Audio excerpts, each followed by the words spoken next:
Iya Kak, silakan Kak. Iya. Oke, terima kasih Ibu Kos atas kesempatannya hari ini.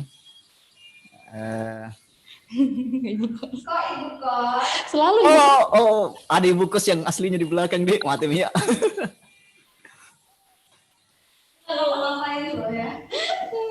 Nanti tidak dipanggil muka makan-makan siang di MDV.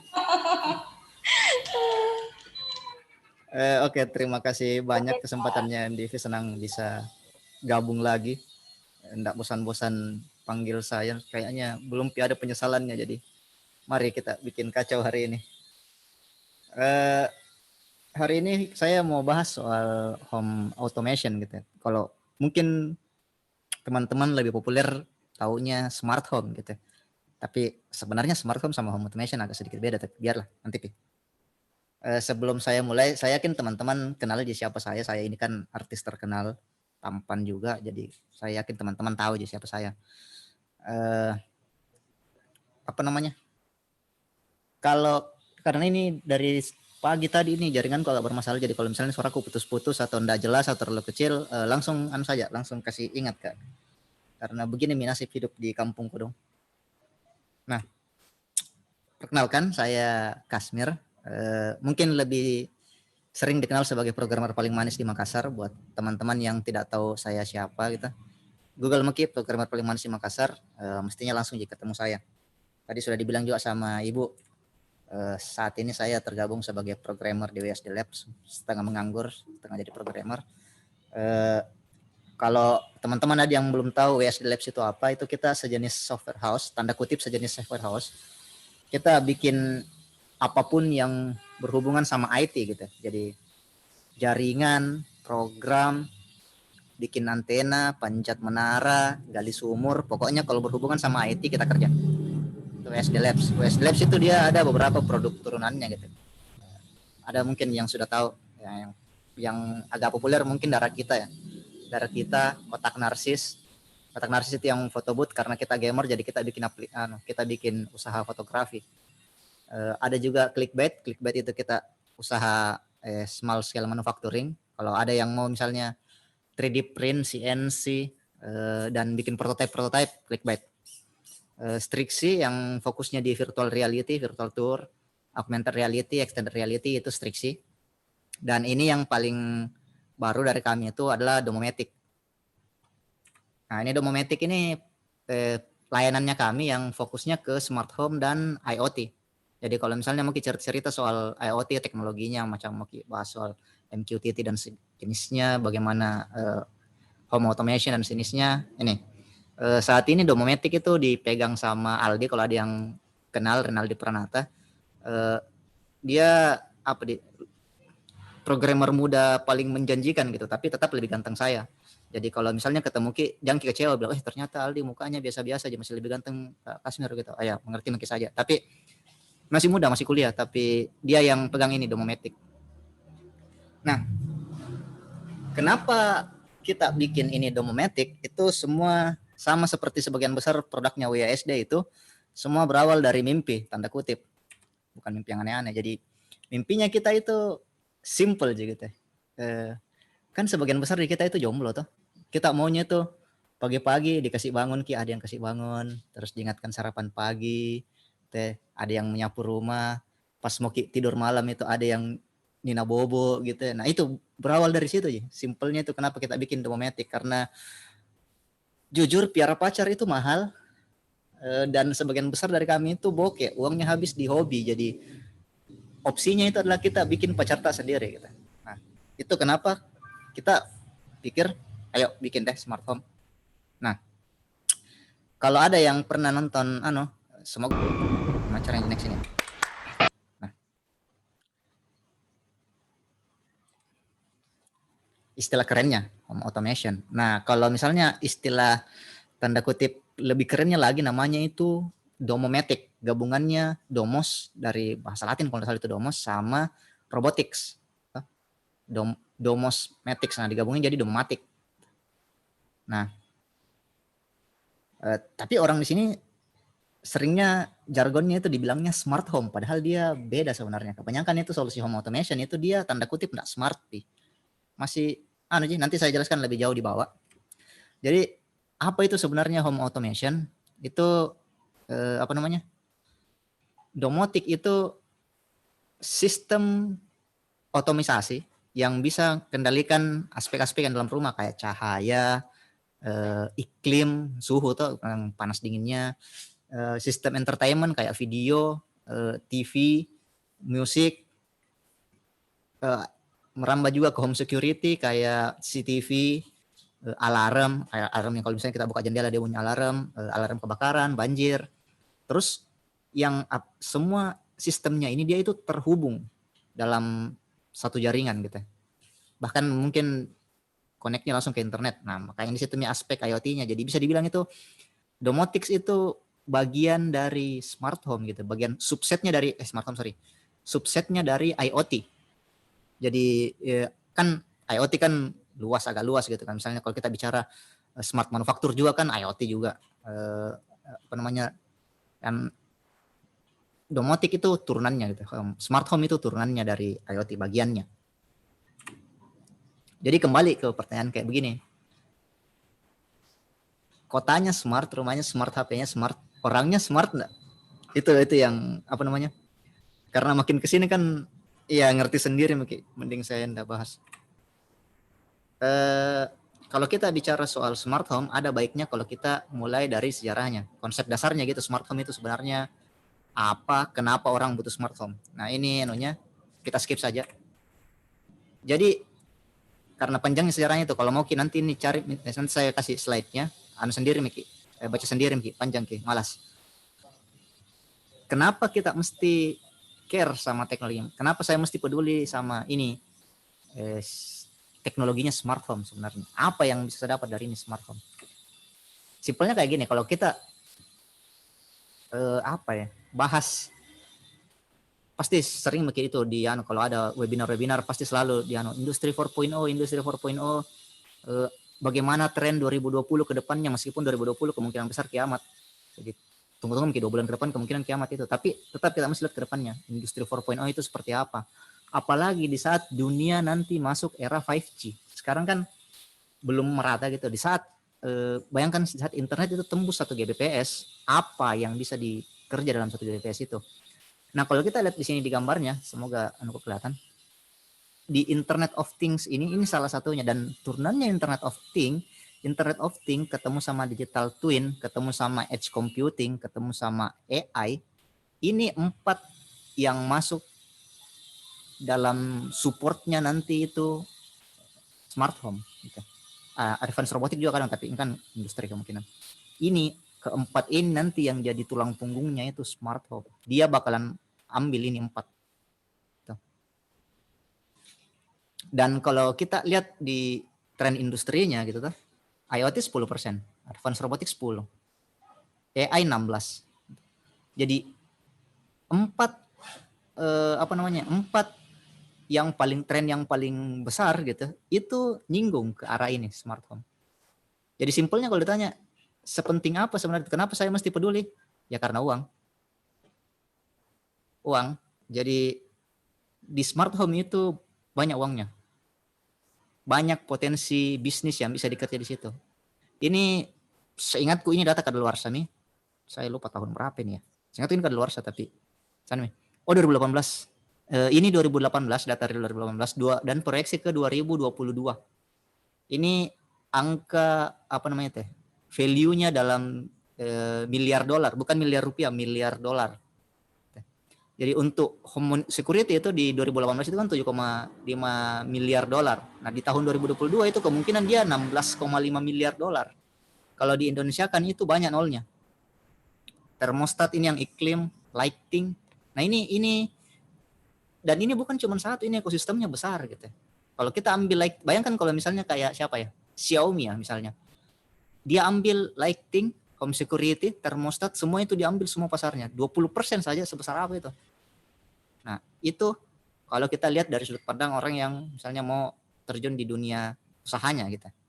Bagaimana kalau mereka yang kita sebagai pengguna misalnya mau jika saja rasakan kenikmatnya punya smart home gitu. Pertanyaannya kembali ke satu, kita mau bikin rumah tangga sepintar apa sebenarnya? Apakah kita mau bikin rumah tak biasa aja gitu. Yang penting saya tahu kondisinya, yang ada CCTV aman nih. Atau saya mau bikin rumahku bisa berubah jadi robot besar. Gitu. Dia bisa berubah jadi robot buat lawan monster. Sepintar apa kita mau rumah tak. Nah, seperti tadi saya bilang itu banyak yang salah paham soal automation sama smart home. Ada automation belum tentu smart. Gitu. Saya sendiri bagi 3 gitu levelnya itu tanda kutip smart home gitu. Yang soal rumah pintar dan IoT itu. Yang pertama itu remote access, remote control. Jadi tidak ada automation, tapi kita bisa kendalikan dia dari jarak jauh. Yang sering ini kayak lampu misalnya. Jadi kalau misalnya kita di kampus kasih nyala lampu atau buka pagar, ada itu yang kayak remote mobil itu kita buka pagar pakai remote mobil. Tapi cuman itu toh. Kalau manusia tidak pencet tombolnya, dia tidak berfungsi. Meskipun dia mungkin terkonek dalam internet misalnya, bisa diakses dari mana saja, tapi tetap dia cuman remote gitu. Nah, terus yang kedua itu ada dibilang self automation gitu. Jadi dia otomasi tapi dia tidak berkomunikasi dengan yang lain. Yang dia tahu cuma otomasinya sendiri. Kalau ada yang dapat zaman kejayaannya warnet, billing warnet itu yang misalnya kalau 30 menit kemudian komputernya mati sendiri, nah itu salah satunya tuh otomasi sendiri. Komputer sebelah mati, komputerku enggak tahu. Yang dia tahu itu saya mesti mati jam segini. Atau kalau ada yang tinggal di kayak bukan hotel-hotel kecil itu biasa yang ada dalam anunya tuh listriknya ada timernya gitu. Ya, 30 menit itu stop kontaknya mati sendiri misalnya timer. Atau kipas angin yang ada timernya. Nah itu kan dia enggak tahu kondisi, terserah suhunya berapa, yang penting sampai di jadwal itu dia menyala. Terus lewat beberapa jam dia mati sendiri. Nah ini dia automation tapi dia enggak berkomunikasi dengan yang lain. Ini yang banyak. Nah terus yang dibilang smart itu sebenarnya apa? Dia context aware. Dia tahu kondisi lingkungan sekitarnya. Nah ini caranya dia tahu itu dia komunikasi dengan sensor. Jadi misalnya yang kita pasang misalnya lampu gitu. Nah ini lampu dia di sekitarnya rumahnya kita kan ada sensor cahaya misalnya. Jadi kalau dia gelap, lampu tahu, oh rumah gelap, saya kasih nyala lampu. Terus dia tahu bagian mana yang gelap gitu. Oh yang gelap bagian misalnya di teras yang gelap, di rumah enggak. Kasih nyala yang di teras saja. Atau misalnya kamarku gelap, ruang tamu gelap, tapi enggak ada orang di ruang tamu. Buat apa dikasih menyala misalnya. Nah, jadi antar perangkat itu antara sensornya dengan lampunya itu dia berkomunikasi, dia saling tahu. Nah, kalau di gambar ini kan kayak itu yang robot-robot itu kayak saya lupa namanya, yang robot nyapu-nyapu itu. Nah, dia kan tahu itu kondisi rumahnya kayak bagaimana. Yang sering juga itu misalnya termostat connect sama AC. Jadi termostat yang kirim suhu ke AC. Apakah perlu dia menyala atau tidak misalnya. Jadi itu ini yang mau kita capai sebenarnya, itu bagaimana perangkatnya kita itu context aware dan saling komunikasi. Jadi anggaplah bilang suatu saat kita mati, itu alat tetap jalan meskipun tanpa input dari kita. Tapi biar bagaimana kalau kita bicara sesuatu teknologi itu ada kelebihan, pasti ada kekurangan juga. Jadi tetap ada problemnya, dan problemnya smart home itu kebanyakan orang tidak bahas. Jarang dibahas secara mendalam, karena kalau orang dengar nih istilah smart home itu ndak aneh, wah keren, tapi ndak dibahas permasalahannya apa, dan permasalahan sebenarnya termasuk resiko besar. Permasalahan yang pertama itu, benarkah ini sistem tak smart, tanda kutip smart gitu ya, atau cuman remote biasa aja? Kan kayak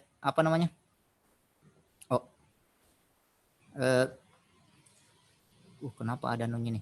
Bagaimana caranya dikasih hilang itu? Biar. Benarkah dia smart atau dia sebenarnya cuman remote gitu, yang cuman bisa dikontrol dari jauh tanpa ada komunikasi sama. Kalau cuman remote sih, di mana smartnya? Nggak pintar-pintar amat kalau kayak gitu. Terus masalah yang selanjutnya itu harga.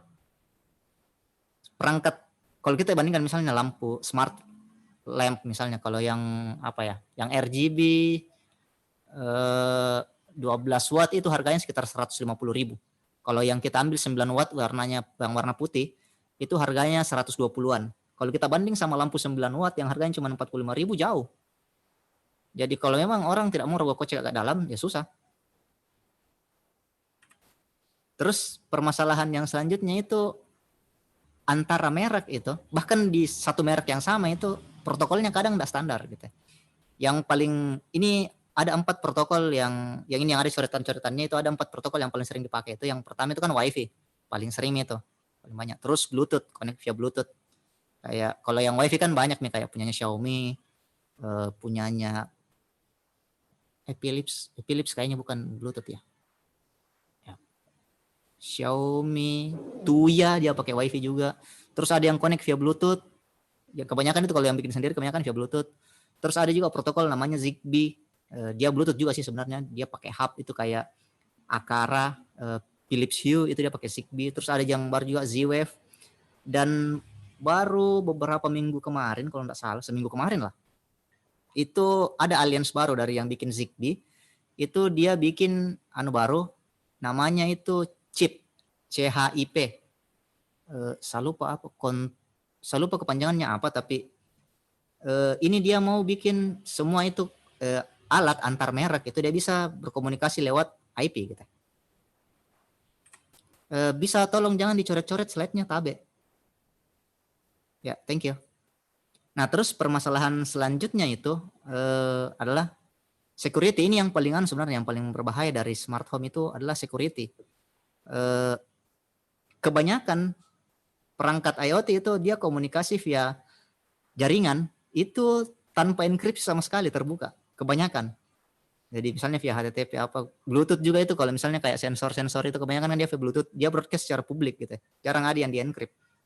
Dan ini kan jelas kalau misalnya ada orang iseng, seperti kebanyakan orang Indonesia kan banyak orang iseng. Itu kalau ada yang celah terbuka seperti itu pasti dihantam. Nah, ini yang sebenarnya salah satu permasalahan yang sih soal security-nya itu smart home seperti apa. Jangan sampai misalnya kita bikin smart home, smart door lock misalnya, yang bisa masuk di rumah cuman saya aja, terkunci otomatis itu pintu. Tapi ada hacker yang bisa buka pintunya. Jadi bisa jadi nanti orang mencuri itu enggak bobol jendela, masuk dari pintu depan gitu. Cuman karena security itunya yang kurang kuat gitu. Dan ini yang sebenarnya mesti dipikir itu soal protokol kayak gini. Terus masalah yang paling sering dibahas juga itu adalah soal privacy. Kebanyakan sekarang perangkat yang connect via IP itu dia kan protokolnya via MQTT, tapi connect dia phone back. Ada istilahnya phone back. Dia ngirim data ke server yang punya gitu. Kayak misalnya apa ya? Nah, ini yang paling terutama perangkat-perangkat dari China misalnya, itu kan banyak yang concern soal itu, privacy. Ini dataku dikirim ke sana diapain? Dan misalnya kita tidak bisa pungkir juga bilang China itu bukan negara yang dikenal menghargai privacy gitu kan. Nah, ini yang sebenarnya jangan sampai, terutama produk-produk smart CCTV, karena smart CCTV itu yang WiFi itu kebanyakan dia memang videonya itu ditaruh di server, tidak ditaruh di lokal. Kalau kayak yang CCTV yang standar itu yang pakai DVR itu kan ada, tapi yang WiFi itu kebanyakan dia kirim ke cloud. Dan itu yang jadi concernnya orang. Jangan sampai misalnya saya pasang CCTV di ruang tengahku gitu, baru saya kalau misalnya lalu-lalang di ruang tengah kadang cuman pakai celana gitu, cuman pakai sarung gitu. Nah, ini kan jangan sampai ada orang yang menikmati video saya cuman pakai sarung gitu dan saya tidak tahu. Nah, ini kan permasalahan itu problem. Nah, itu yang kita mau salah satu yang jadi concern juga. Nah, kalau misalnya kita mau mau pasang gitu. Nah, banyak nih produk-produk yang sudah jadi gitu. Kalau misalnya kita cuma mau pasang di rumah, ini beberapa yang populer, saya tidak tulis semua karena malas cari logonya. Kayak Mijia itu, Philips, bahkan Schneider Electric juga bikin, Cisco, seingatku juga itu Cisco ada juga namanya Cisco. Yang murah dan sempatan itu Tuya sama Sonoff, itu kan salah satu merek yang paling gampang dicari sekarang. Dan salah satu yang paling murah, bersaing sama Xiaomi. Cuman ya itu seperti yang tadi bilang, masing-masing ada kelebihannya, ada kekurangannya. Misalnya kalau Philips kan dia pakai hub, memang agak mahal, tapi dia enggak ngirim data kemana-mana. Kayak misalnya seperti itu, ada anunya sendiri. Jadi kalau misalnya enggak mau ribet, pilih ekosistemnya saja, langsung pasang. Enggak ribet gitu, tinggal seberapa tebal dompet gitu. Seberapa banyak yang kita mau pasang, jadi tinggal pilih mau pasang home automation yang bagaimana. Terus kalau misalnya kita sudah Ada nih ekosistem yang saya mau pakai produknya ini misalnya, atau mau campur-campur enggak apa-apa Ji. Nah, yang selanjutnya itu kita mesti tahu yang mau kontrol sebenarnya apa gitu. Di smart home itu butuhnya apa. Jangan sampai misalnya kita tinggal di kontrak di kosan misalnya yang cuma satu kamar, terus kita mau pasang climate control, padahal cuma kipasangan di dalam, kan enggak mungkin. Atau saya mau pakai security yang lengkap, ada di CCTV-nya depan, padahal cuma satu di kamar kos gitu. Nah, itu yang mesti kita tahu, kita mau apa. Yang paling sering kan climate control, lighting, security, appliance, sama presence buat anunya. Nah, yang pertama itu ini climate. Jadi yang paling banyak itu kan termostat. Cuman kita di Indonesia kan jarang yang pakai termostat. Rata-rata kalau misalnya kayak saya di rumah, karena rumahku juga belum jadi tidak ada AC-nya, kipas angin gitu. Nah, sensor yang banyak dipakai itu kebanyakan sensor yang kayak ini, humidity sama temperatur. Jadi kalau kayak misalnya ini termostat, jadi dia bisa set target untuk iklim. Saya mau suhunya sekitar segini derajat gitu. Misalnya saya mau 26 derajat. Nah, nanti dia yang cari tahu sendiri apakah dia perlu heating atau kasih dingin gitu. Apakah perlu dikasih panas atau dikasih dingin? Kalau di Indonesia kemungkinan dikasih dingin karena kan di sini solar neraka tuh. Jadi begitu Mi. Nah, biasanya tuh kan kayak gini, dia humidity. Kalau misalnya dia detect di sini terlalu lembab. Nah, kontak ke AC nyalakan mode dry supaya kelembaban turun. Kalau misalnya kamar terlalu panas, saya maunya targetku itu sekitar 26 gitu. Kamar terlalu panas, ya, nyalakan AC, turunkan suhu. Nah, itu yang Itu yang di climate control yang simpelnya. Karena bisa juga begini climate control. Ruang tengah itu dingin, kamarku gerah. Climate control itu bisa jadi juga sistem otomatis buka jendela antara kamar dengan ruang tengah supaya angin ada sirkulasi udara gitu yang via plafon exhaust misalnya. Dia langsung buka kipas exhaust supaya yang di kamar itu sama climate control juga, belum tentu AC. Nah, ini contoh yang kita pasang di rumah. Jadi kita punya sensor. Ini Google Nest-nya. Ini panelnya yang dari kami. Ini panel, di sini ada suhu yang kita lihat 23, itu suhu luar.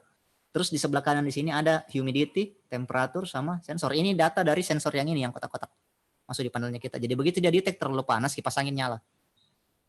Kalau dia detect terlalu dingin, ya suruh kita pakai selimut. Nanti bunyi bilang terlalu dingin, pakai selimut beb, kayak gitu. Itu contoh climate control. Yang selanjutnya itu adalah lighting control. Ini yang paling sering dan paling gampang kita implementasi dan paling enak. Kayak misalnya yang saya pakai sekarang itu kan lampu teras itu begitu gelap di luar otomatis nyala. Itu lampu teras. Atau misalnya kalau tengah malam baru ada kan sensor PIR kita pasang juga, kalau misalnya tidak ada orang mati di lampu, enggak usah kayak di WC gitu. Atau yang paling saya suka itu misalnya kalau ada orang masuk di WC 5 menit itu lampunya mati supaya gelap ki orang di dalam yang di WC. Itu contoh lighting control dan automation-nya gitu. Misalnya kita gabung dengan sensor ini kan PIR, ini sensor PIR, ini sensor yang di pintu. Ini contoh yang kita pasang juga di pintu sampingnya saya itu, kalau misalnya pintu dibuka, lampu ruang tengah otomatis menyala. Itu contohnya, saya enggak simpan videonya kayaknya, tapi kayak gitu. Bisa juga via perintah suara dari alat yang ini tadi, dari ini. Jadi di sini bilang misalnya oke Google gitu. Enggak bisa bilang besar-besar nanti aktif. Oke Google, nyalakan lampu ruang tengah. Nah, dia nyala. Kita bilang oke Google, matikan lampu ruang tengah. Kayak gitu. Jadi ada automation-nya. Oke Google, saatnya berpesta, nyala lampu diskoku yang di ruang tamu. Itu serius, ada lampu diskoku di ruang tamu. Yang selanjutnya itu ada juga presence gitu. Ini yang di panelnya kita, yang di panelnya yang kantornya WSD itu, sekalian rumahku juga. Ini yang saya potong perbesar di sini, ini ada 4 orang yang tinggal di sini di rumah, itu kita track lokasinya. Jadi ketahuan. Jadi kayak misalnya siapa yang lagi di rumah, tidak ada orang di rumah, semua sistem security nyala. Jadi CCTV otomatis ngerekam gitu kalau ada yang kedetek, lampu mati, tapi kalau malam otomatis nyala supaya kayak tanda kutip ada orang gitu kan. Kentar itu rumah kalau enggak ada penghuninya itu kan gitu. Terus kalau tidak ada orang, itu sensor pintuku kalau dia terbuka padahal tidak ada orang, dia detect ini 4 orang dekat, berarti ada tanda kutip maling gitu yang masuk, kirim notifikasi ke HP gitu. Jadi dari presence ini saya bisa tahu gitu ya. Nah, misalnya saya ini kan saya kebetulan di sini, misalnya saya lagi di Unhas gitu. Begitu saya tinggalkan Unhas dan saya bergerak ke arah rumah, dia itu siapkan rumah gitu ya. Kalau tidak ada orang, dia nyalakan pintu sebelum saya sampai, nyalakan lampu sebelum saya sampai. Dari sini juga saya bisa lihat, misalnya Aldi misalnya bilang mau pergi kampus bang, ternyata di koordinatnya itu dia pergi pacaran gitu, dan dari sini kan kelihatan, oh begitu ternyata. Aku pikir kita berteman ternyata, ya, kayak gitu. Itu contoh okupansi, dan ini metodenya banyak gitu.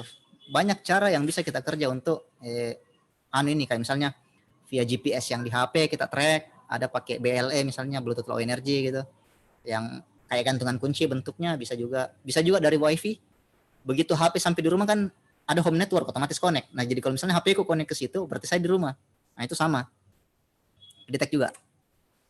Terus yang selanjutnya tuh yang sering juga itu adalah security. Jelas nih kalau ini ya pasti.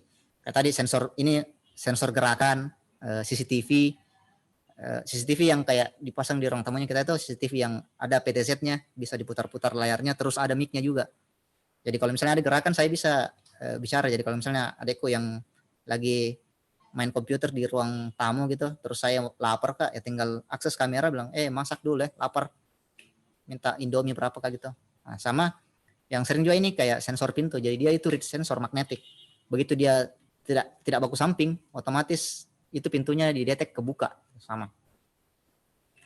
Ini juga yang kita lagi kembangkan itu adalah sistem security pakai deep learning sama neural network. Ini mukanya Aldi, lebih ganteng saya tuh. Ini contoh saya putar.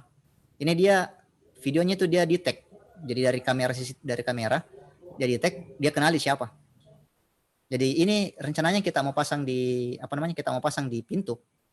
Jadi begitu ada orang di pintu, masuk di kamera yang di pintu di teras, ketahuan siapa. Jadi kalau misalnya sistem yang sekarang itu kalau Aldi kedetek langsung bunyi, ada Aldi di depan gitu. Kalau misalnya ada orang yang dikenal, dia unknown. Kayak ini yang testingnya, ini yang CCTV, dia detect mukanya. Jadi kalau misalnya ada orang jalan misalnya dia masuk, itu langsung mukanya kedetek. Nah itu dia kedetek siapa ini orang gitu misalnya. Oh ini enggak ada pidatanya karena ini belum di training data mukanya belum di training, jadi tertulis unknown. Nah jadi kalau begitu CCTV detect di ruang tengah itu ada orang yang tidak dikenal siapa gitu ya, otomatis screenshot diambil, capture, kirim notifikasi ada orang tidak dikenal di ruang tengah gitu. Perlu dibunuh atau tidak, perlu dieksekusi atau tidak gitu. Atau misalnya kalau terkonek nih dengan pengunci pintu, begitu ada orang detect langsung dikuncikan pintu supaya terkurung di dalam misalnya. Itu contohnya smart security gitu. Bagaimana caranya next ini? Nah, ini yang salah satu juga yang kita bikin itu adalah smart mirror. Jadi kan semua itu tadi panelnya itu kan dikontrol, saat ini cermin. Jadi sambil saya berdandan atau saya menikmati ketampanan, kok gitu, saya bisa lihat rumahku kayak apa, kondisi rumahnya kayak apa. Ini contohnya. Jadi kayak cermin. Tapi ini semua ini yang panel kontrol. Jadi kita lihat suhu, kita lihat lampu mana yang menyala, feed CCTV juga ini ada. Yang paling saya suka, ketahuan siapa yang pergi pacaran. Jadi ada di map tuh bilang, oh lagi ndak di rumah, di mana pergi pacaran. Nah kayak gitu. Jadi takut kan fiturnya temanku bisa. Kalau ini kan kecil, bisa dibikin lebih besar lagi kalau misalnya mau. Bisa diganti pakai tablet juga kalau mau misalnya. Yang sekarang kan kita via HP, masing-masing HP itu ada aksesnya ke home automation. Jadi yang 4 orang yang di rumah ini, dia ada aksesnya ke HP, jadi via asisten. Mana lagi tuh next? Nah, ini yang agak besar, fungsinya sama, tapi ini ada asistennya. Jadi ada kayak gini. Oke Google, gombalin aku dong. Aku harap cinta kita bisa seperti pelajaran sejarah, selalu terkenang sepanjang masa. Kedengaran suaranya itu tuh yang saya Jadi dia kayak cermin biasa dengan panel yang tadi, tapi dia ada Google Asistennya gitu. Jadi kita bisa bicara sama cermin kayak di filmnya apa itu, Cinderella, bukan Cinderella, apa ya itu yang ada cermin-cerminnya, yang ditanya cermin di dinding, siapakah yang paling tampan di dunia ini, Kashmir misalnya. Nah itu sama gitu. Terus kembali ke permasalahan tadi. Keren sih, keren. Tapi seperti yang tadi saya bilang, harganya relatif lebih mahal gitu toh. Relatif lebih mahal. Nah, bagaimana kalau kita orang yang mahasiswa yang uang tak cuma bisa cukup buat makan sama gacha gitu. Apa yang bisa kita kerja buat dapat beginian selain jual diri. Nah, enaknya sekarang alatnya itu murah, maksudnya bukan alat, tanda kutip bahan gitu. Buat bikin ini sensor-sensor semua ini bahannya sudah tersedia di Tokopedia, Shopee, Marketplace itu ada. Jadi kalau mau cari itu enak gitu. Bahan dasarnya juga semua sama. Semua perangkat IoT dan smart home pada umumnya itu bahan dasarnya sama, microcontroller, aktuator, sensor sama jaringannya. Ditambah darah sama dengan air mata gitu. Kalau lengkap itu semua bahannya gampang. Tinggal diaduk jadi satu begitu jadi. Dan ini juga murah, kayak misalnya contoh, ini D1 mini itu harganya sekitar 30-an ribu kalau nggak salah. Relay berapa jadi? 10.000. Peer 10.000. Nggak sampai 50.000 jadi ini satu. Sensor gerak yang ada nunya. Sensor gerak yang connect ke relay, kita sambung ke lampu. Jadi begitu ada orang bergerak dia mati misalnya. Dan kita tambah automation kalau connect ke internet. Jadi simple ya. Nah yang saya sering tuh mau Kak bikin tapi tidak tahu Kak ngoding Kak. Kalau ada yang kayak begitu, saya komentar pertama aku itu ini 2020 minimal ngerti Ki sedikit dasarnya ngoding gitu. Karena rugi serius Kak. Di saat semua orang bisa kita tidak bisa kan rugi Ki. Tapi kalau memang baru Ki betul-betul mau belajar ngoding dan mau Ki bikin beginian tapi ya kalau misalnya mau Ki belajar bisa-bisa enggak jadi gitu. Ada solusinya. Ini ada firmware open source namanya ESP Home. Itu dia firmware buat memang fokusnya ke sini ke smart home integration dan home automation gitu. Tinggal download, compile-nya gampang dan bukan Ki ngoding, kita cuman kayak bikin config, simple kayak gini. Ini contoh sensor suhu, kelembaban sama cahaya yang dipasang di workbench kok. Ngodingnya tuh kayak ini sebelah kanan, simpel sekali. Dan ini sampai di baris 20 itu pakai orang, apa istilahnya? Wizard. Pas pertama kali saya kasih eksekusi ceritanya SP Home, ini terbuat sendiri nih, Wizard Ji.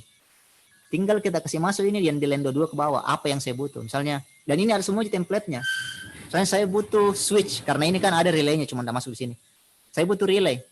Tinggal tulis platform GPIO, namanya apa, karena ini namanya yang muncul di panel gitu tuh.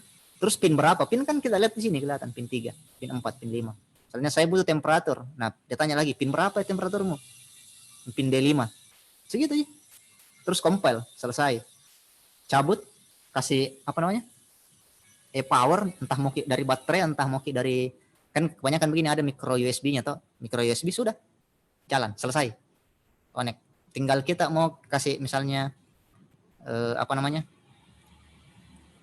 Integrasinya misalnya kalau mau ke Alexa, kalau mau ke Google Home, atau kalau misalnya mau ke Home Assistant misalnya, atau mau pakai Open Hub sama gitu. Nah yang selanjutnya kalau misalnya saya misalnya ada di uangku, ada menuku, tapi saya concern sama privasi datanya gitu. Saya tidak mau dilihati gitu sama orang. Solusinya simple, taruh lokal. Jadi semua kendali ini yang tadi di cloud itu bisa dipindahkan ke lokal gitu. Ini open source juga, ini dua-duanya, ada Home Assistant sama ada Open Hub. Itu dia bisa dipasang di Raspi kalau kita mau, Raspberry. Jadi kayak yang tadi itu yang tampilan-tampilan yang saya kasih lihat di Smart Mirrorku itu dari Home Assistant itu. Tampilannya Home Assistant supaya satu kali bisa bikin. Open Hub juga ada, dia agak sedikit lebih ribet. Yang paling banyak itu pakai Home Assistant. Ini kalau misalnya nanya terus saya mau misalnya enggak mau Kak urus beginiannya, enggak apa-apa Ji. Pilih asisten tak, mau yang mana? Yang populer kan sekarang itu dua, Alexa sama Google Home. Ada juga yang open source ini kayak Microsoft itu kan dia open source. Alexa itu kekurangannya dia cuma bisa bahasa Inggris dan bahasa Jepang dan bahasa Korea dan bahasa Cina, enggak ada bahasa Indonesianya. Jadi kalau sama Alexa tapi enaknya dia belajar Ji. Jadi kalau logat tak apa namanya? Logat English mendok gitu. Dia bisa aja. Dia bakalan konfirmasi apa yang kita bilang. Jadi bisa dia belajar dari logat tak. Google Home itu dia ada bahasa Indonesianya, seingatku. Ada bahasa Indonesianya karena di rumah juga pakai yang bahasa Indonesia sih. Jadi gampang. Kelebihannya Alexa itu hubnya itu yang Echo Dot itu dia lebih bagus mic-nya. Jadi lebih, dan automationnya dia ada automationnya di dalam, lebih skillnya dia lebih bagus daripada Google Home untuk sekarang. Cuman itu dia di bahasa. Kalau misalnya kita sudah punya asisten, ada asisten yang kita toh, tapi kita rasa kayak automationnya kurang lengkap gitu. Saya mau yang lebih, misalnya bisa kita bikin sendiri. Kayak misalnya kayak tadi itu yang gombalin kita dong gitu, atau misalnya mau kasih supaya Google belajar yang lain. Nah ini ada namanya action on Google. Jadi kita bisa bikin dia belajar gitu. Kayak yang kita bikin kemarin itu dia bisa kendalikan rumah pakai keywordku sendiri misalnya. Kalau misalnya saya ke ke Google asistenku gitu, terus bilang saatnya berpesta gitu, nah dia langsung detek yang mana lampuku yang menyala kasih mati, terus lampu diskoku menyala, terus dia cari musik yang paling terakhir saya dengar, itu yang diputar. Nah itu dari action on Google. Kalau kita pakai ekosistemnya Alexa juga ada, dia skill namanya kalau di Alexa. Jadi kalau di Google itu namanya action, kalau di Alexa itu namanya skill, dia lebih kurang sama. Jadi kita bisa kasih kayak misalnya apakah kita tapi ya sebenarnya enggak ngoding nih juga sih. Sekarang enggak kayak dulu. Kalau dulu kan kita full ngoding. Kalau sekarang ini skillnya itu ada kayak GUI-nya. Meskipun kalau misalnya mau lebih dalam, maksudnya lebih kalau kita mau connect ke webhook misalnya, itu tetap butuh kemampuan ngoding gitu. Ada juga kalau misalnya, cuman ini kan kalau saya bikin di Google Action on Google, tidak bisa deploy di Alexa. Saya bikin Alexa skill, saya tidak bisa deploy di Action on Google. Ada juga ini voice flow, itu satu kali bikin, dia bisa deploy di Alexa, bisa deploy di Google Home, bisa deploy di Bixby juga punyanya Samsung, sama dan lain-lain lah, yang chat-chat itu. Bisa. Dan ini tampilnya kayak gini, tarik-tarik. Jadi misalnya ini yang pertama kan home flow-nya gitu ya. Kalau dia misalnya pertama kali dibuka, dia buka apa bertanya how can I help gitu ya. Kalau dia bilang order pizza, langsung dia bilang ini. Kalau misalnya cancel order, dia kembali ke sini. Kayak gitu. Nah ini buat yang nggak bisa ngoding. Mau bikin kayak tadi itu yang perintah-perintah kayak gitu, nggak bisa ngoding, ini bisa. Nggak pakai ribet gitu. Nah ini salah satu yang kita dari hasilnya ini tuh. Kita bilangnya smart tool ya, masih standar interface di smart mirrornya kita tadi. Kita bilangnya smart tool. Jadi dia kayak ini, yang tampilan yang saya pakai dia. Ini dia. Jadi sama kayak yang tadi yang di kaca yang besar, tapi kita kasihkan interface biar lebih unyu gitu. Biar lebih unyu. Karena unyu itu penting. Kalau tidak unyu saya nggak suka lihat anunya.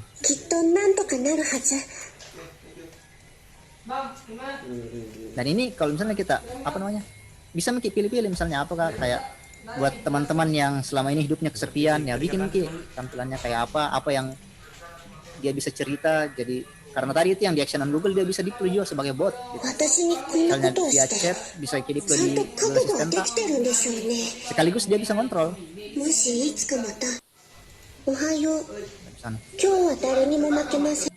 Nah untuk teman-teman yang misalnya mau bikin kayak tadi dan bisa juga ngoding dan tidak mau pakai yang kayak tadi action on Google, misalnya saya mau open source, tidak terikat sama ekosistemnya Google atau ekosistemnya Amazon, atau bilang terus saya mau ngoding sendiri, saya mau kasihkan custom interaction dan lain-lain, ada juga bisa. Namanya itu Jovo. Dia ini Node.js kalau nggak salah. Dia pakai Node.js, itu ada linknya di jovo.tech itu. Dia bisa integrasi ke Alexa, Google Assistant. Ini kalau kita mau full semua lokal ada di Jovo. Cuman ya itu dia kalau ini kita ngoding. Tidak ada, sejauh yang saya tahu belum ada tampilan UI-nya. Kalau buat yang kayak gitu tadi. Sisanya ya tinggal kita nih. Karena begini, solusi smart home itu tidak bisa dibikin satu di deploy untuk semua orang karena automationnya masing-masing orang itu berbeda. Dan rutinitasnya tiap orang itu berbeda. Saya dalam satu rumah saja 4 orang, rutinitas paginya beda. Jadi kalau misalnya adekku yang bangun pagi, dia bilang ke Google misalnya bilang, "Oke Google, selamat pagi." Kalau dia bilang selamat pagi sama saya yang bilang selamat pagi, jawabannya itu beda. Kalau dia yang bilang selamat pagi itu di apa namanya? Kalau enggak salah ingat Kak, itu dibacakan berita, dikasihkan apa namanya? Suhu, bilang perkiraan cuaca, bacakan berita, terus diputarkan musik. Kalau saya itu bilang selamat pagi, itu suhu, terus sudah itu dia kasihkan ke informasi perjalananku ke kampus, dia bilang apakah lagi macet, apakah apa, cuaca, kemungkinan cuaca dalam 12 jam ke depan, terus sudah itu baru dia putarkan musik. Kalau saya tidak baca berita, nanti saya minta sendiri beritanya baru dia. Jadi rutinitas setiap orang berbeda-beda gitu, jadi tidak bisa satu kali tapi bahan dasarnya semua sama, semua kembali ke microcontroller, relay, sensor. Semua kembali ke situ, apapun yang kita mau bikin semua kembali ke situ. Tinggal bagaimana caranya itu masing-masing sensor berkomunikasi. Jadi semuanya tergantung kreativitas kita dan mau kayak bagaimana. Nah, kalau misalnya teman-teman ada yang mau misalnya mau implementasi smart home gitu, use case-ku seperti ini apa kira-kira? Silakan kontak teman-teman WASD yang di Domomatic. Aldi atau saya misalnya ada jika itu juga, atau misalnya kalau misalnya mau belajar lebih jauh, misalnya saya mau belajar lebih jauh soal bagaimana itu bikin sensornya misalnya, nah bisa spam ibu kosnya MDV bilang bikinkan materi untuk bikin smart home, nanti biar ibu kos yang ancam saya buat bikin materinya. Jadi kalau misalnya ketemu di luar mau tanya-tanya, bisa juga di Facebook juga bisa dicari, gampang dicari. Ketik saja programmer paling manis di Makassar itu dapat dia kontakku. Cari Aldi juga buat tanya-tanya bisa. Atau misalnya dompet tak berlebih bilang, saya mau pasang saja, saya bayar Ki. Wah, saya lebih senang lagi kalau dikasih uang. Saya pikir itu lebih bagus kalau kita cerita karena ini sebenarnya tuh susah dijelaskan lewat video karena automationnya itu kalau nggak dilihat langsung nggak keren Ki, mesti dilihat langsung. Dan tertriggernya juga itu nggak tertrigger terus, kayak misalnya reservoir airku misalnya, itu dia detek sendiri, dia tahu berapa levelnya itu, tinggal berapa airnya di dalam, terus seberapa cepat airku turun. Jadi kalau misalnya dia tahu kalau ada 5 keran terbuka, segini cepatnya turun itu jumlah air di tangki penampunganku, perlu enggak saya kasih menyala mesin air atau tidak. Supaya kan permasalahannya mesin air yang pakai keran yang pelampung itu, turun sedikit menyala air baru mati lagi, turun sedikit menyala air mati lagi. Dia enggak perhitungkan, bilang enggak perlu mau menyala dulu, tunggu dulu turun sedikit nanti baru dikasih sekali menyala. Atau kalau yang pakai sensor kayak gitu, ada yang pakai sensor kedalaman, dia enggak tahu seberapa cepat ini air dipakai. Jadi kadang itu kalau semua orang di rumah buka keran bersamaan semua mandi, itu lebih cepat turun airnya daripada terisi. Jadi akan ada saat di mana sementara mandi mati air. Karena dia enggak tahu seberapa cepat itu air turun misalnya.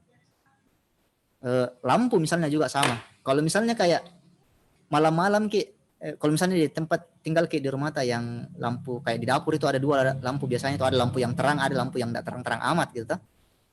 Tengah malam misalnya pergi pipis, masuk di dapur, kasih nyala lampu yang terang, dia kayak buta dirasa. Padahal kan kalau misalnya dia smart, begitu kita bangun, enggak perlu mencet lampu. Begitu dia detek ada orang ke dapur tengah malam, dia kasih nyala lampu yang ambient light gitu. Jadi enggak silau mata. Enggak melek gitu. Kan biasa tuh kalau orang masuk di WC kasih nyala lampu terang sekali, sampai di kasur enggak bisa tidur. Terpaksa main HP lagi, push rank. Jadi tiap kasus itu berbeda dan tiap lokasi itu juga pasti berbeda. Cara deploy dan implementasi itu beda. Termasuk cara nanti itu berinteraksi sama asisten. Ada kayak saya misalnya kalau duduk kayak begini di depan komputer kan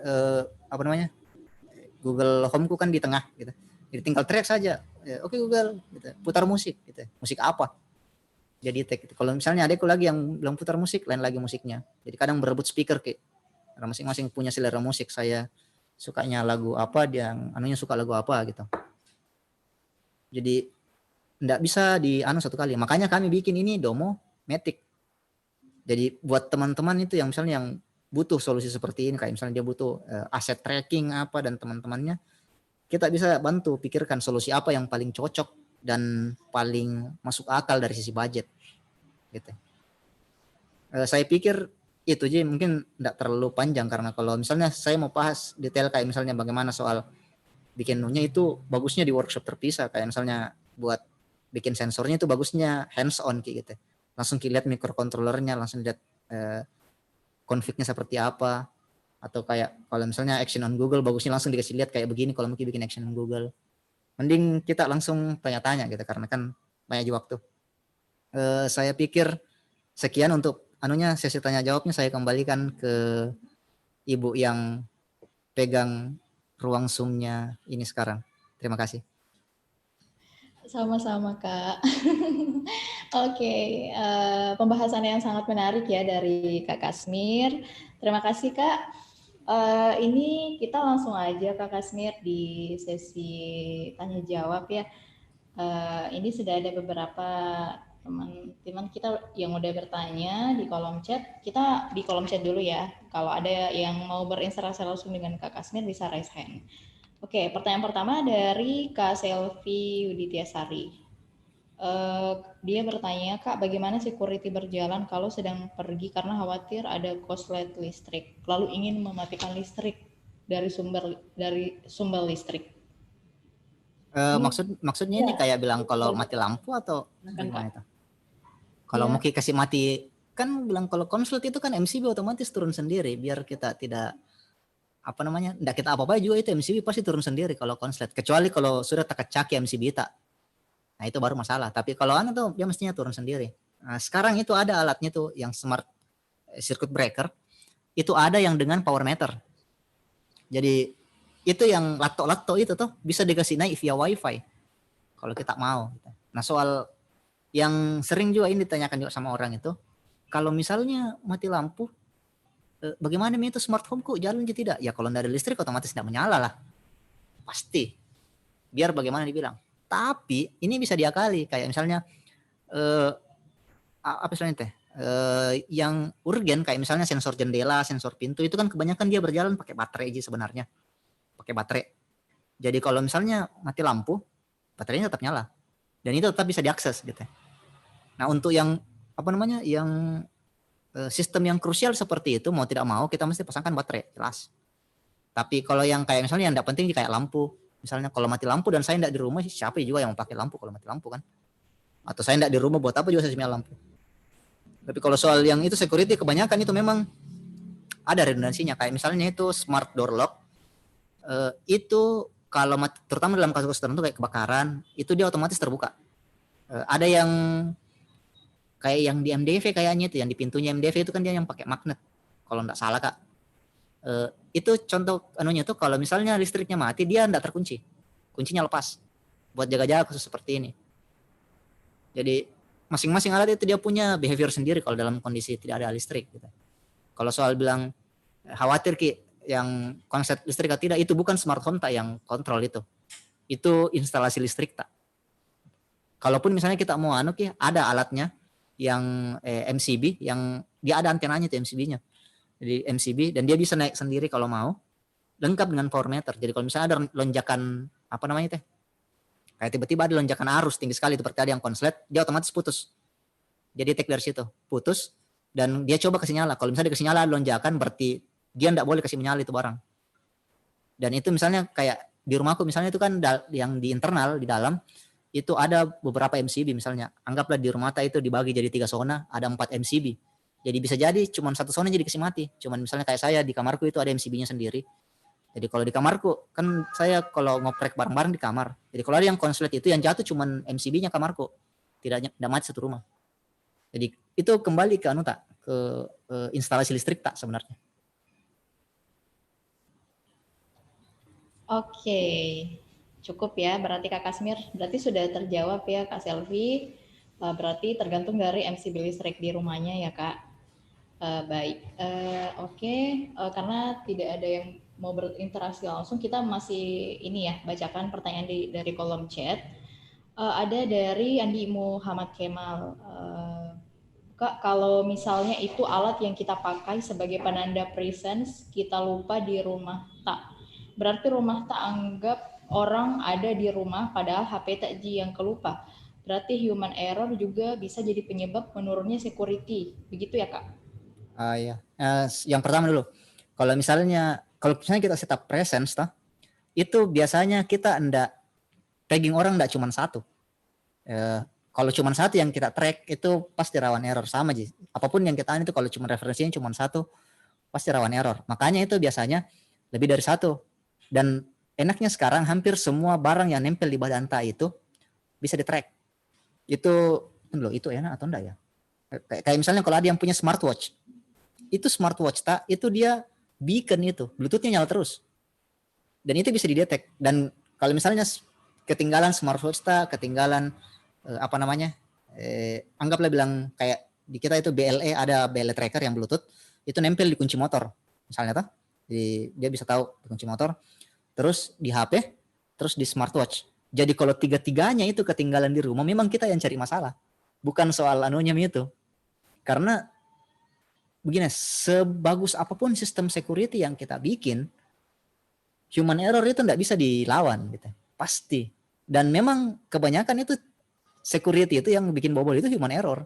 Sama juga kayak kalau kita amankan server itu kebanyakan yang bikin server tak bobol, tembus, itu bukan karena security server tak yang jelek. Tapi karena ada orang yang set passwordnya 123456778. Kan kebanyakan kayak gitu. Jadi kalau misalnya yang kita bisa kerja itu dalam mendesain sistem smart home itu adalah mengurangi celah error. Kalau menghilangkan error, enggak mungkin. Pasti bakalan ada. Terutama kalau kita bicara soal manusia yang makin lama makin malas.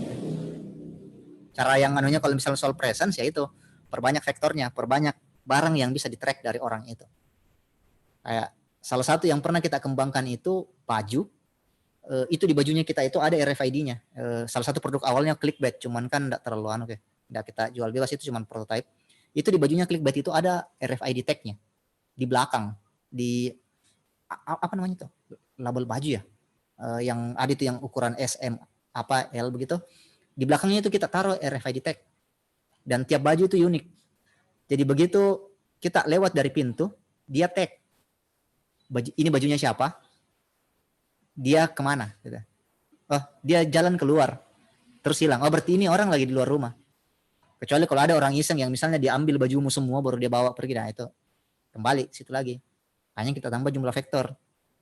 Kita tambah jumlah barang yang bisa kita track. Jam tangan, HP, gantungan kunci, misalnya. Ditambah lagi tadi misalnya CCTV.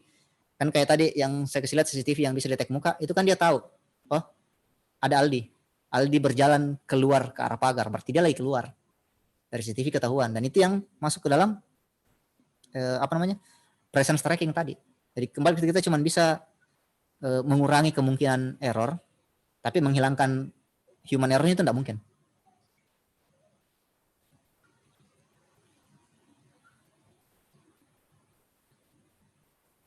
Sudah nih, itu ya tadi. Oke.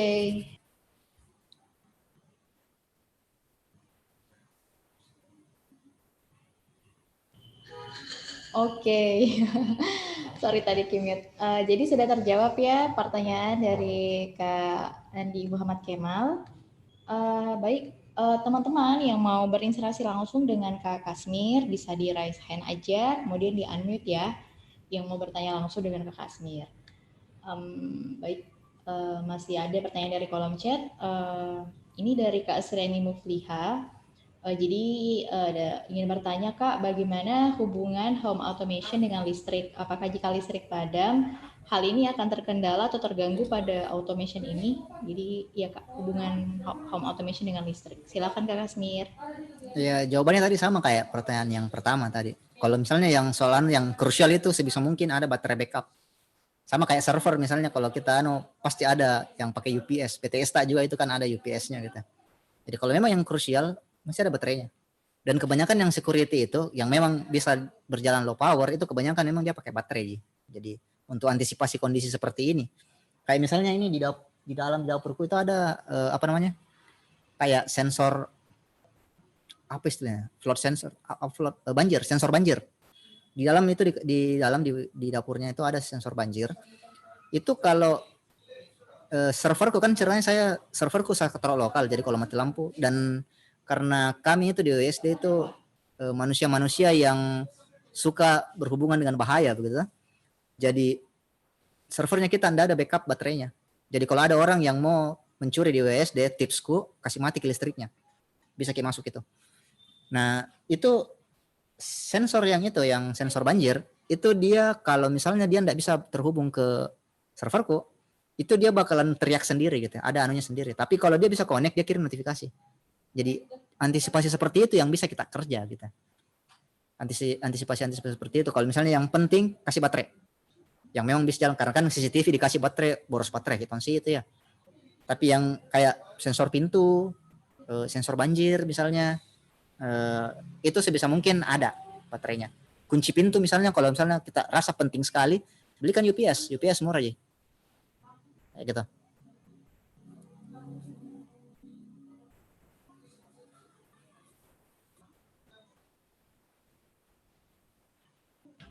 Oke, sudah terjawab ya Kak Asriani. Baik, teman-teman yang mau berinteraksi langsung bisa langsung raise hand ya. Mungkin ini kayaknya masih malu-malu dengan Kak Kasmir ya. Langsung. Oke, ini baik kita lanjut lagi di kolom chat. Ada dari Kak Herianto. Ini katanya mau buat smart mirror Kak. Saya sudah cari-cari cermin 2 arah di Makassar nggak dapat. Mungkin ada toko referensi di Makassar. Ya. Oh ini toko referensinya Kak Kasmir. Silakan Kak untuk smart mirror. Kalau mau bikin smart cermin 1 arahnya yang kita mau bikin tuh.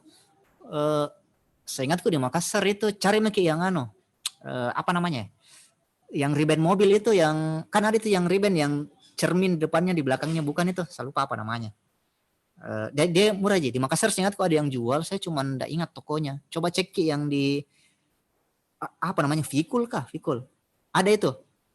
Jadi kita beli kaca sendiri terpisah, kaca biasa mau yang 5 mili, terus pakai ribbon itu kita tempel buat bikin kaca 1 arahnya. Memang tidak ada, biar kita cari di Tokopedia itu cermin 1 arah yang sudah jadi, enggak dapat pasti. Yang kita beli itu filmnya itu, apa istilahnya Kak? Ribbonnya. Di Makassar itu mestinya ada, cari yang dijual ribbon mobil itu, cari saja yang, tapi seingatku enggak ada yang 100%, yang adanya itu 90%, kalau enggak salah paling tinggi 80 kah, saya lupa. Kalau di Makassar cari Vikul, seingatku di bukan Petarani. Apa namanya tuh ya? Alaudin. Bukan Alaudin, yang lurusannya UNM itu ada kan penjual ribbon mobil itu yang di ruko-ruko dekatnya Pinisi, itu gedung Pinisi. Dekat situ seingatku ada. Kalau enggak cari di toko-toko yang jual ribbon mobil, mestinya dia punya. Karena banyak saya lihat di Makassar yang mobil lalu lalang pakai begitu. Ada depan Wong Solo. Di mana? Depan Wong Solo. Di seberangnya. Itu. Ibu kos memang paling kalau soal belanja di Makassar, tanya nih ke ibu kos. Oh iya, ini Kak Kasmir katanya dia mau cari cermin 2 arah Kak. Iya, kalau cermin 2 arahnya tuh di Makassar nggak dapat pasti. Iya. Oh. Makanya beli itu film ribbonnya itu, yang stiker ribbonnya, baru bikin sendiri cerminnya. Oke. Nggak masalah gitu kalau misalnya kayak anu sedikit tuh, gampang jadi juga dipasangnya, banyak tutorialnya di YouTube buat pasang stiker ribbon itu banyak aja. Dan kalau misalnya anggaplah bilang gagal ki bikin cermin ribbonnya, enggak apa-apa aja. Begitu kita berhasil bisa jual jasa bikin jasa ribbon mobil gitu. Jadi paling tidak enggak rugi. Itu juga ya deh. Oke. Oke, next. Ini selanjutnya ada dari Kak Salahuddin. Oh, ini lebih ke curhat sih sebenarnya. Katanya dia pusing kalau dibilang simpel, tapi implementasinya untuk kasih cocok sama lampu atau barang di rumah katanya susah Kak. Iya, itu lebih ke curhat sih sebenarnya. Tadi itu kenapa kita bikin Domomatic? Karena kayak gini, untuk memfasilitasi teman-teman yang seperti ini, misalnya saya punya mau Kak pasang tapi bingung Kak mau Kak pasang apa dan apa yang paling cocok, karena banyak jebakannya itu. Smart home itu banyak sekali jebakannya. Sering sekali kita beli sensor yang sebenarnya tidak perlu. Nah itu kenapa kita bikin Domomatic. Jadi kalau misalnya teman-teman yang bingung tuh bilang, ada rumahku kayak begini, apa kira-kira yang saya butuh? Nah itu, di situ kita masuk. Jadi kalau memang apa namanya, simpelnya itu smart home begini. Kalau kita rasa tidak perlu, jangan pasang. Kalau kita tidak perlu, jangan pasang. Karena bakalan tidak ngaruh, Ji. Cuman bakalan jadi apa namanya? Cuman bakalan buang-buang uang, Ji. Karena tidak selamanya itu automation solusi dari permasalahan tak. Gitu. Kecuali kalau kayak misalnya teman-teman yang punya mobilitas tinggi atau memang super sibuk, ya iya cocok. Kalau kayak misalnya kami di sini kan yang paling dibutuh sebenarnya itu aset tracking, karena barang-barang itu berantakan sekali, jadi itu yang fokus utamanya. Terus otomasi lampu, karena ceritanya yang akses ini tempat bukan cuma 4 orang gitu, ada banyak. Makanya kita butuh itu yang automation, jadi tidak perlu mencari di mana saklar untuk lampu, tinggal teriak saja. Itu kenapa kita butuh. Kalau misalnya kita pikir bilang muka implementasi tapi tidak tahu kamu muka implementasi apa, kemungkinan besar kita tidak butuh buat pasang. Nah, kalau misalnya kita pikirnya begini, bagusnya serasi ini kalau misalnya lampu nyala sendiri supaya tidak usah maka kasih nyalaan, oke. Nah, kan dapat kasusnya. Saya mau kasih nyala sendiri ini lampu. Apa yang kita butuh? Lampu. Selesai. Saya misalnya masalah itu ini jendela yang di belakang gampang sekali diakses sama orang, takutnya ada orang masuk. Toh? Berarti yang kita butuh bagaimana caranya deteksi orang yang ada di pintu belakang. Nah, opsinya ada yang sensor pintu atau peer. Gitu. Nah, itu yang kami di Domomatic usahakan untuk sediakan gitu. Kita apa permasalahan utama kita coba bantu untuk selesaikan dengan bilang, oh bagusnya pasang begini Ki. Budgetnya sekitar segini. Automationnya kalau mau disetupkan seperti ini. Nah, kalau misalnya mau pasang sendiri silahkan. Mau dipasangkan ya sudah, kita bisa pasangkan. Kayak gitu. Oke. Baik, kita lanjut ya ke pertanyaan selanjutnya. Ini ada dari Kak Muhnaufal Musafar. Katanya bagaimana cara dibuatkan dan diprogramkan smart CCTV agar bisa disambungkan dengan aplikasi Android? Yang smart CCTV yang ada di learningnya tadi ya. Connect Android, kalau yang kita punya ini tuh, yang connect ke Androidnya itu dia cuma notif sih. Karena sebenarnya itu yang deteksinya tadi itu dia berjalannya headless. Kalau di kita itu yang tadi ada video feednya dikasih keluar cuma buat pamer, Ji. Bilang bisa deteksi. Padahal sebenarnya kita tidak butuh, Ji. Yang penting deteksi orang, kan yang cuma kita butuh ada orang terdeteksi. Kalau mau kita tahu siapa kan tinggal dibuka CCTV-nya. Jadi yang ke Android itu cuma notifikasi sebenarnya. Via FCM bisa, banyak di tutorialnya itu untuk cloud notification. Kita juga punya push notification dari Home Assistant-nya. Sama kalau yang dipakai di sini itu dia di speakernya, di apa namanya?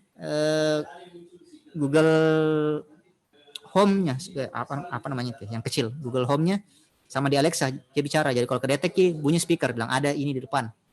Kalau malam bunyi alarm.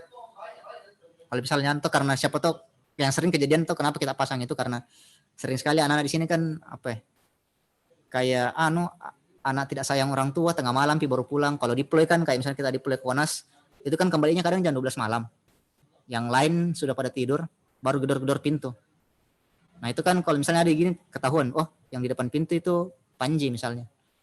Itu kenapa kalau misalnya Sol push-nya itu integrasi sederhana aja, enggak kalau buat bikinnya teknologi di belakangnya, kalau misalnya kita mau dikasih bocor, buat detektor orangnya itu kita pakai YOLO, you only look once, itu nama algoritmanya YOLO. Untuk deteksi untuk deteksi muka itu kemarin kalau enggak salah kita pakai apa kemarin ya? Cascade kalau enggak salah, multitask cascade. Itu neural network.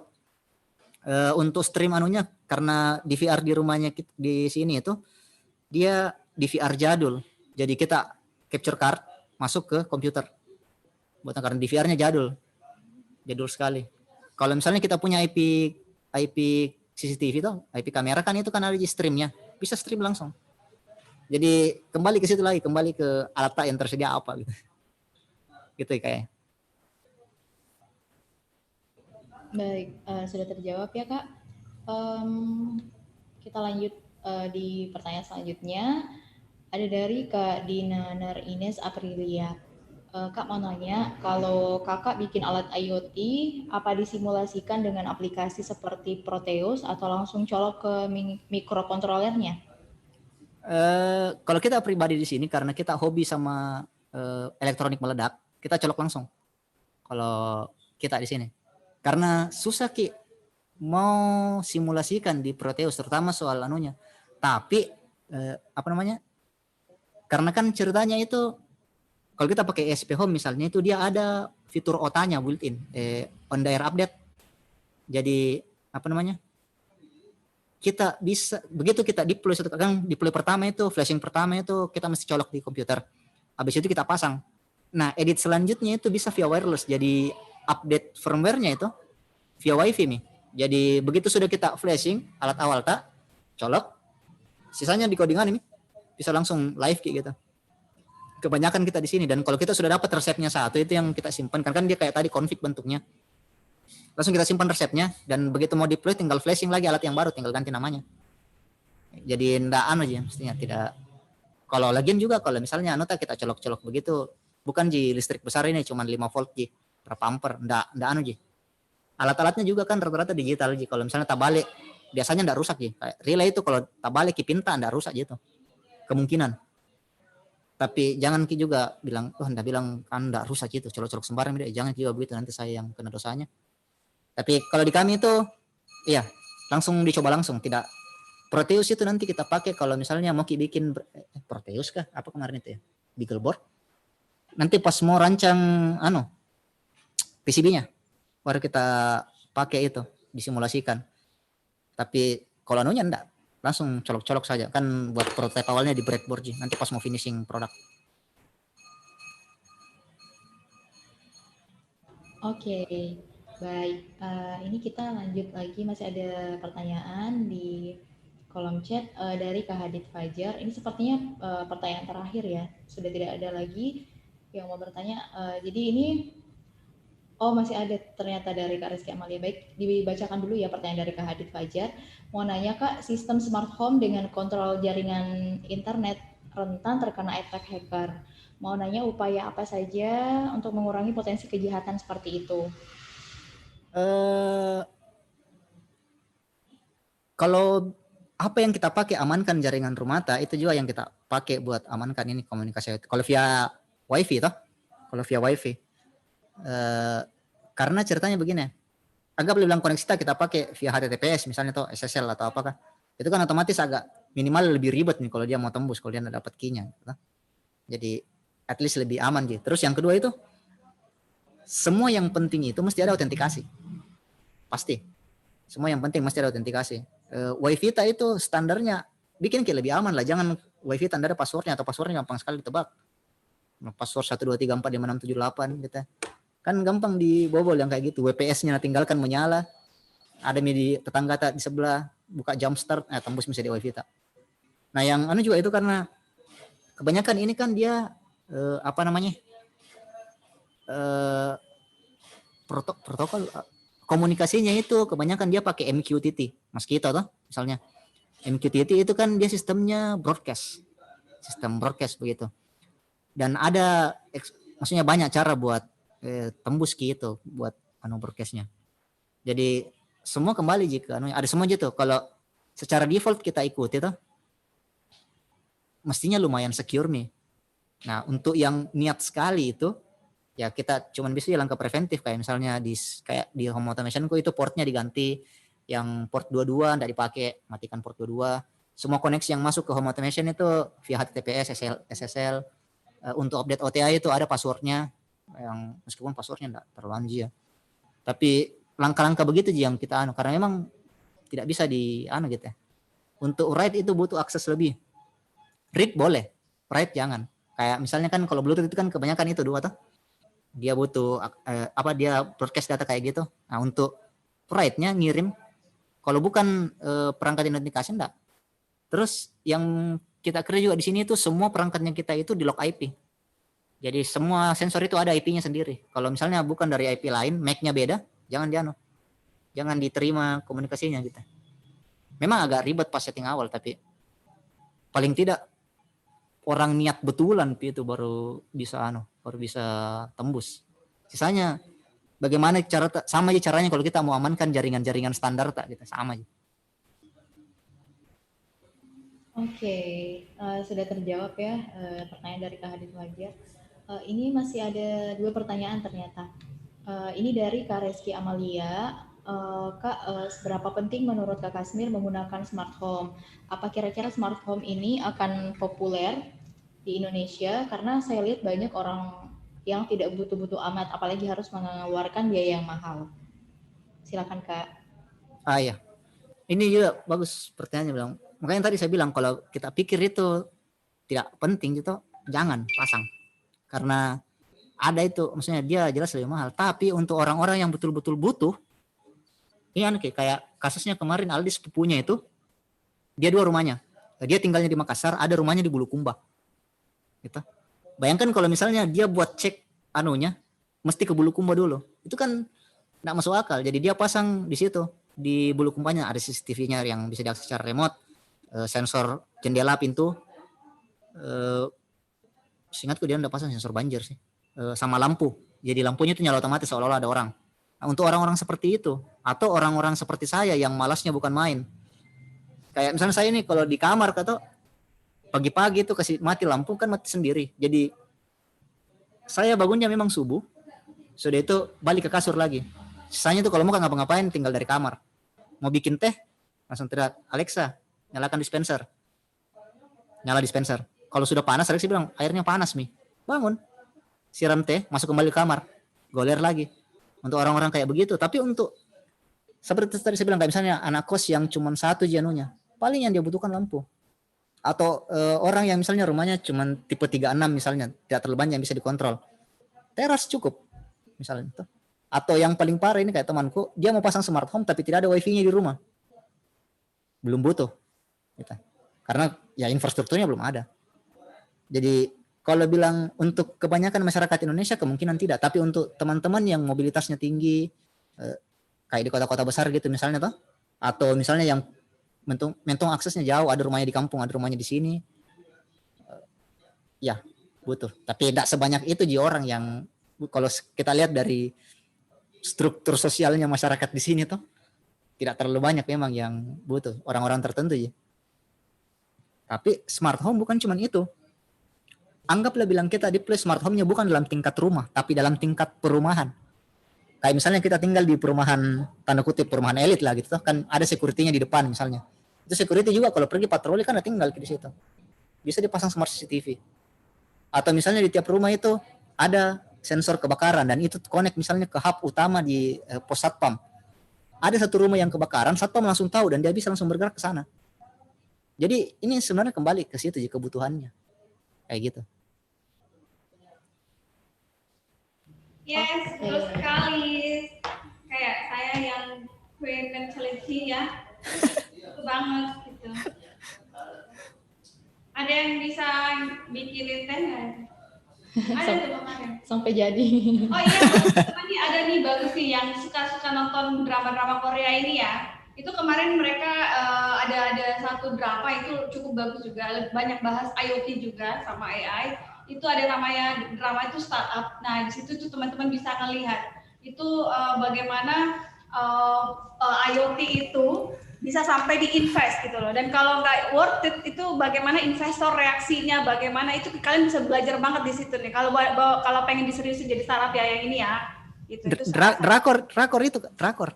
Drakor Pak, namanya startup. Oh drakor. Kalau di bahasa Korea jadi startup. Ada di Netflix enggak? Ada di ini. Oh, oke. Okay. Ada lagi tontonan baru. Iya. Lama aku udah nonton drakor.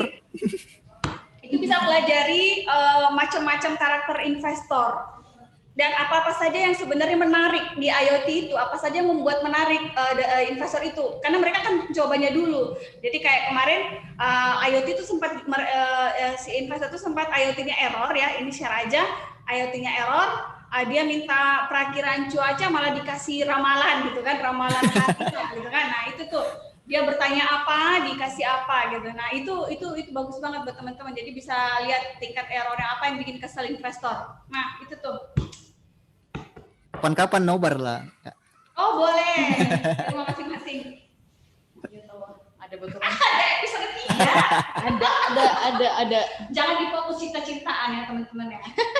Fokus di investasinya, investornya, IoT-nya, AI-nya. Itu lihat banget di situ tuh real banget, detail dijelaskan apa sih sebenarnya itu startup itu, sebagaimana itu inkubator. Kalau mau lihat bagaimana MDV bekerja, silahkan dicek di situ di startup. Ada tuh namanya apalagi sandbox.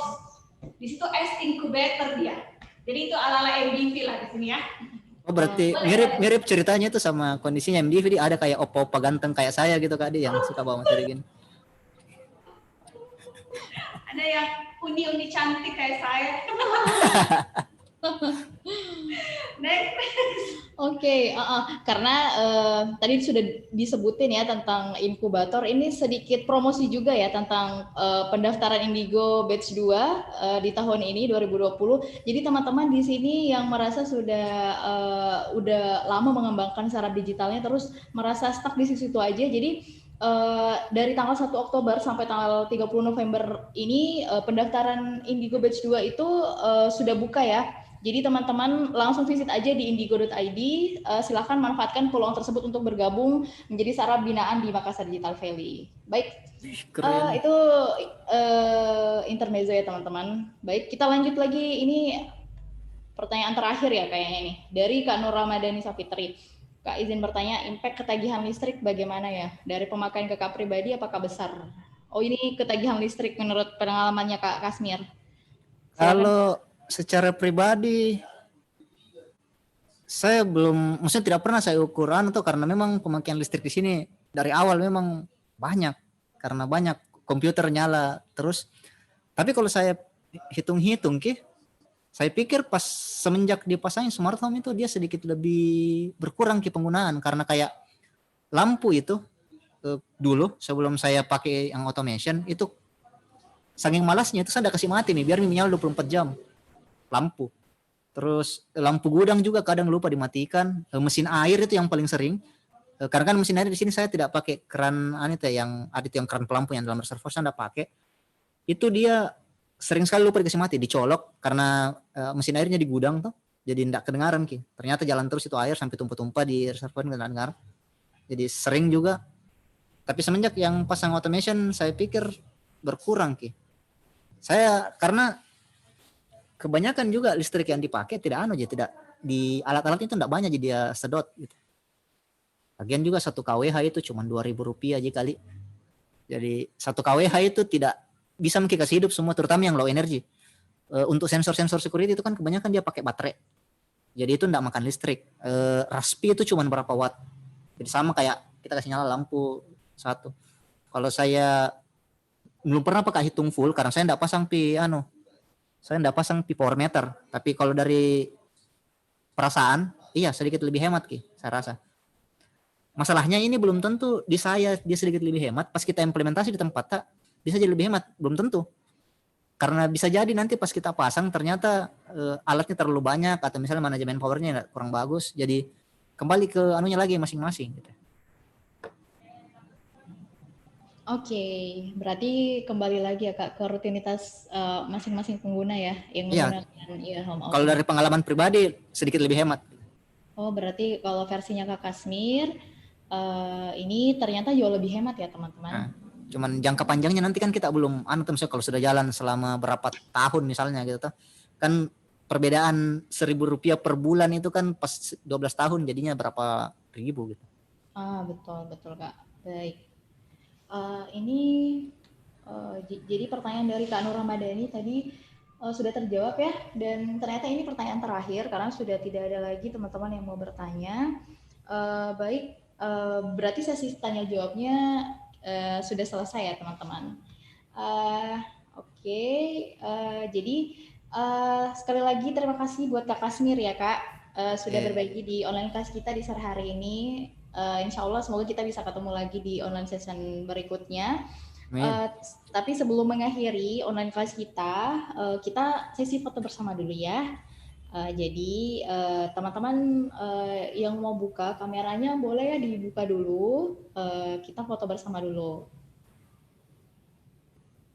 Oke, teman-teman yang mau buka, silakan feel free aja dibuka ininya kameranya, videonya, terus kita foto bersama. Oke.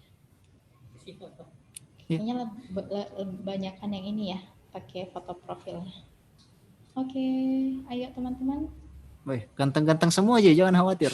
Iya, jangan mau ini Iya. ya, jangan minder sama Kak Kasmir ya. Iya, saya memang lebih ganteng, tapi jangan putus harapan gitu. Oke, ini kayaknya udah mulai buka satu-satu. Iya, karena ini ada 2 slide ya, jadi ini kita ambilnya 2 kali ya teman-teman. Baik, oke, kayaknya udah pada siap ya. Oke, kita foto dulu ya. Oke, 1, 2, 3. Oke, sebentar. Oke, ini yang kedua ya.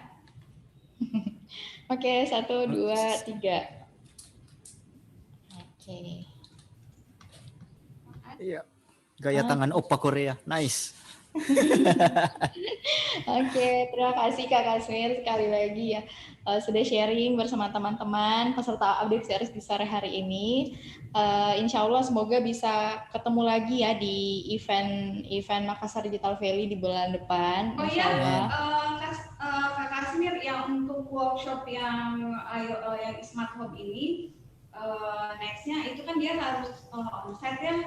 Nah itu kita kalau sekarang ini masih pakai prosedural COVID, jadi masih belum memungkinkan kalau untuk onsite di MDV, tapi ya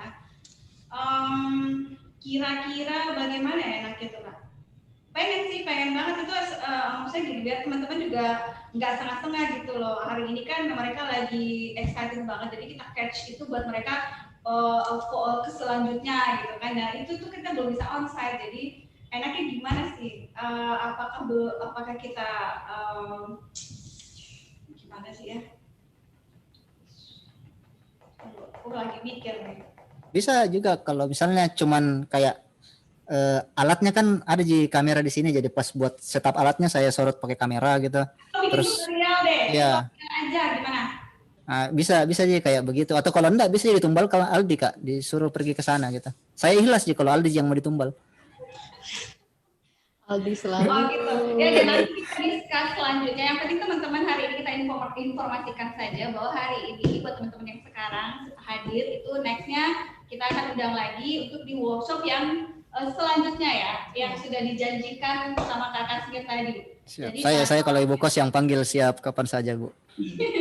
Ya pokoknya yang hari ini hadir itu good newsnya ya, kita akan follow up yang request dari Kakak Smir. Kalau memang ternyata itu juga adalah request ya teman-teman, ya oke, kita adakan. Kenapa? Siapa takut sih kan? Kita carilah gimana bisa selanjutnya gimana enak. Yang penting terbaik lah buat teman-teman ya. Mau nonton rakor di MDV juga ini Kak. Oke. Jadi gitu ya teman-teman. Jadi insya Allah akan hadir kembali online class bersama Kak Kasmir nanti dan akan diinfo lebih lanjut. Jadi teman-teman yang belum follow kita di sosial media, cek aja di Telkom MDV ya. Baik, karena sudah selesai sesi foto bersama tadi, jadi berakhir juga ya online class kita di sore hari ini. Jadi terima kasih sekali lagi buat pemateri kita, Kak Kasmir, dan juga teman-teman yang sudah bergabung di sore hari ini. Insya Allah kita ketemu lagi ya di online class berikutnya. Baik, Assalamualaikum warahmatullahi wabarakatuh. Selamat sore, sampai jumpa. Warahmatullahi wabarakatuh. Selamat sore.